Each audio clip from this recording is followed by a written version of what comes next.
신앙 에세이 길에게 길을 묻다 길길 묻 김지연 목사입니다. 힘들고 고통스러웠던 한 해가 지나갔습니다. 신청년 새해 여러분 가정마다 하나님의 인도하심이 함께 하시기를 축복합니다. 오늘 이 시간 말씀은 보이스피싱이라는 제목으로 말씀을 나누고자 합니다.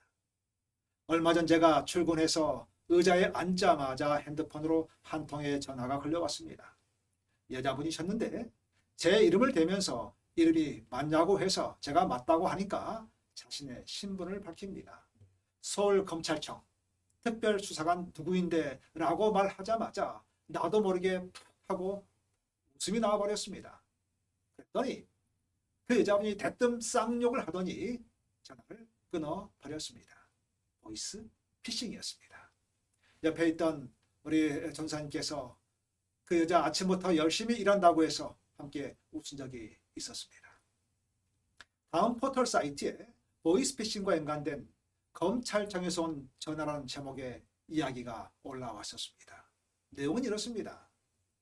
이 글쓴이가 예전에 강아지 이름으로 택배를 받은 적이 있었답니다.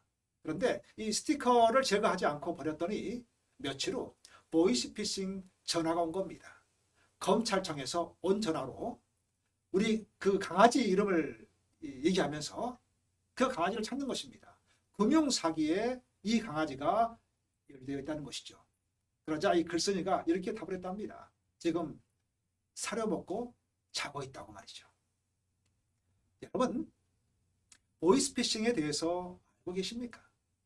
이 말은 신조어로 음성과 개인정보와 그리고 낚시 등 세 단어의 합성어입니다. 불법으로 수집한 개인정보를 이용해서 전화로 사기를 치는 범죄를 의미합니다. 요즘에는 홍보가 많이 되어서인지 사람들이 이런 범죄에 대해 알고 조심합니다. 그러나 사기범들은 포기하지 않고 갈수록 기상천외한 수법을 동원해서 사기를 친다고 합니다. 누가 그런데 속아 넘어갈까 싶지만 의외로 똑똑한 분들도 사기를 당하는 경우를 종종 보게 됩니다. 지난 10월 뉴스 기사에 보면 날로 진화하는 보이스피싱이라는 기사가 있었습니다. 검사 방처럼 꾸며서 화상통화까지 해가면서 약 140억 원을 챙긴 일당이 검거되었다는 기사였습니다. 여러분, 만일 이런 일을 당하면 얼마나 억울하고 속이 상하겠습니까? 손해본 것도 아깝고 억울하지만 속은 것 자체가 너무 분하고 약이 오를 겁니다. 여러분, 보이스피싱의 원조가 누구인지 아십니까? 바로 사탄입니다. 창세기 3장을 보면 사탄의 보이스피싱 기록이 나옵니다. 3장 1절을 보면 뱀이 여자에게 물어 이르되 하나님이 참으로 너희에게 동산 모든 나무의 열매를 먹지 말라 하시더냐. 하나님은 이미 창세기 장 16절에 보면 선악과만 빼놓고 모든 열매를 먹을 수 있다고 말씀하셨습니다. 그런데 뱀을 이용한 사탄은 그 말씀을 왜곡 변조합니다. 모든 열매를 먹지 말라 하더냐? 헷갈리게 한 겁니다. 여자가 혼동을 일으킵니다. 아니야, 다 먹을 수 있는데 동산 중앙의 열매만 먹지 말라고 했는데 글쎄 먹지도 말고 만지지도 말라고 했던가? 아마 죽을지도 모른다고 했을걸? 그러자 사탄이 이렇게 말합니다. 창세기 3장 4절로 5절입니다. 뱀이 여자에게 이르되 너희가 결코 죽지 아니하리라. 너희가 그것을 먹는 날에는 너희 눈이 밝아져 하나님과 같이 되어 선악을 알 줄 하나님이 아심이니라. 하나님의 말씀을 완전 정반대로 뒤집어 버린 겁니다. 반드시 죽는다고 했는데 죽지 않고 심지어 하나님과 같이 된다고 거짓말을 합니다. 이것이 바로 인류 최초의 보이스피싱이라 할 수 있습니다. 그때 여자가 여지없이 넘어갑니다. 창세기 3장 6절로 7절입니다. 여자가 그 나무를 본즉 먹음직도 하고 보암직도 하고 지혜롭게 할 만큼 탐스럽기도 한 나무인지라. 여자가 그 열매를 따먹고 자기와 함께 있는 남편에게도 주매 그도 먹은지라. 이에 그들의 눈이 밝아져 자기들이 벗은 줄을 알고 무화과 나무 잎을 엮고 치마로 삼았더라. 부부가 선악과를 따먹은 후 눈이 밝아졌는데 이것은 하나님과 같이 된 게 아닙니다. 죄로 인해 수치를 느끼게 된 겁니다. 그 전에는 벌거벗어도 아무렇지 않았는데 말이죠. 죄를 지었다는 증거입니다. 그 결과 하나님을 두려워하고 피하게 됩니다. 즉 영적인 사망을 당하게 된 겁니다. 여러분, 보이스피싱의 목적은 사람을 속이는 겁니다. 마찬가지로 사탄의 목적도 사람들을 속여서 결국에는 영원한 사망에 이르게 하는 것입니다. 이와 같은 사탄의 정체를 적나라하게 지적한 말씀이 요한복음 8장 44절에 나옵니다. 그는 처음부터 살인한 자요 진리가 그 속에 없으므로 진리에 서지 못하고 거짓을 말할 때마다 제 것으로 말하나니 이는 그가 거짓말쟁이요 거짓의 아비가 되었습니다. 마귀는 한마디로 거짓말장이요 보이스피싱의 원조라는 겁니다. 그러면 우리는 어떻게 하면 이 사탄의 보이스피싱에 속아 넘어가지 않을 수 있을까요? 비결은 사단의 음성과 하나님의 음성을 바로 구별할 줄 알아야 한다는 겁니다.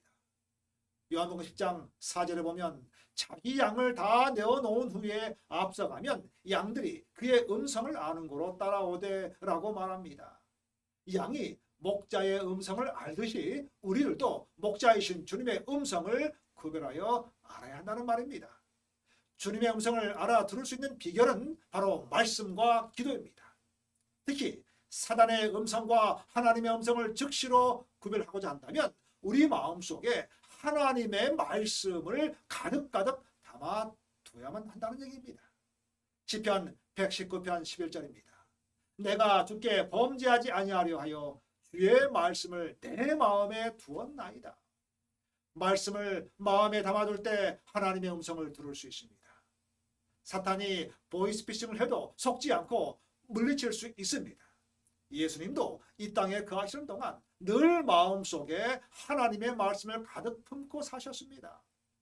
공생애를 앞두고 광야에서 기도하시며 준비하시는 그 예수님을 사탄이 시험할 때마다 예수님은 하나님의 말씀으로 물리치셨습니다. 마태복음 4장 4절입니다.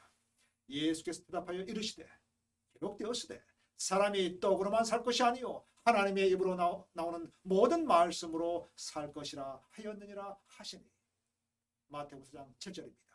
예수께서 이르시되 또 기록되었을 때 주 너의 하나님을 시험하지 말라 하였느니라 하시니. 마태복음 4장 10절입니다. 이에 예수께서 말씀하시되 사탄아 물러가라 기록되었을 때 주 너의 하나님께 경배하고 다만 그를 섬기라 하였느니라. 하나님의 말씀이 예수님의 마음에 가득 채워져 있었습니다.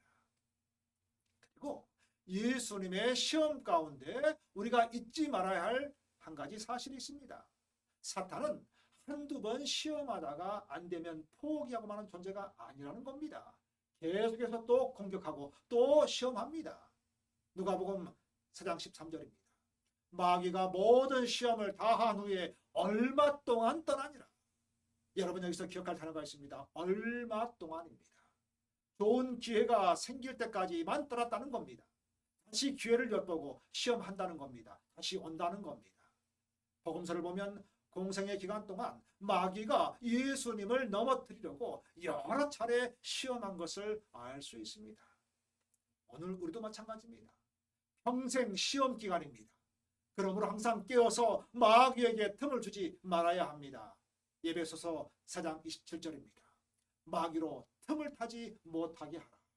마귀에게 발판을 만들어주지 말라는 겁니다.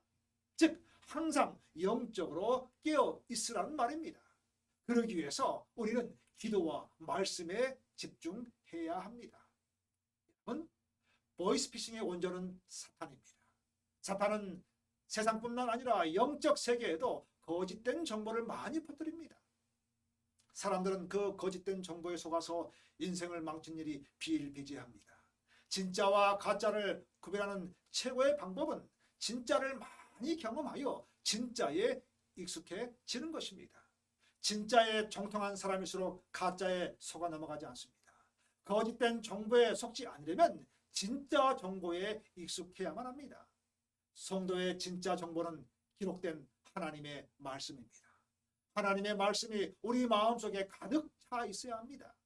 영감의 기자가 부조와 선지자 503쪽에서 이렇게 권면합니다. 사단은 항상 하나님께서 말씀하신 것을 왜곡시키고 인간의 마음을 흐리게 하고 이해력을 어둡게 하여 그들을 죄악으로 인도하고자 노력하고 있다. 그러므로 여호와께서는 매우 명백하게 말씀하시고 당신의 요구를 매우 알기 쉽게 만들어 아무도 실수하지 않게 하신다. 하나님께서는 당신의 친음성으로 그들에게 말씀하셨고 선수 살아있는 당신의 말씀을 기록하셨으며 진리로 빛나고 생명이 넘치는 이 복된 말씀을 사람들에게 완전한 안내자로 맡겨주셨다. 사단은 주의 언약과 요구로부터 사람들의 마음을 돌아서게 하고 그것에 대한 애착심을 버리게 하려고 몹시 노력하고 있으므로 우리는 그것들에 대하여 뜻을 굳게 하고 그것들을 마음에 새기는 일을 더욱 부지런히 할 필요가 있다. 하나님의 말씀이 우리 마음에 가득하고 새겨질 때 사탄의 보이스피싱에 속아 넘어가지 않게 됩니다. 오늘 하루도 하나님의 말씀이 여러분 마음속에 가득 채우고 마음에 새기는 일을 더욱 부지런히 하심으로 사단의 거짓던 이 음성에도 속아 넘어가지 않는 성도님들 되시길 바라면서 신앙의 쓰이 길에게 길을 묻다 길게 묻 마치겠습니다. 감사합니다. 오늘도 행복하십시오.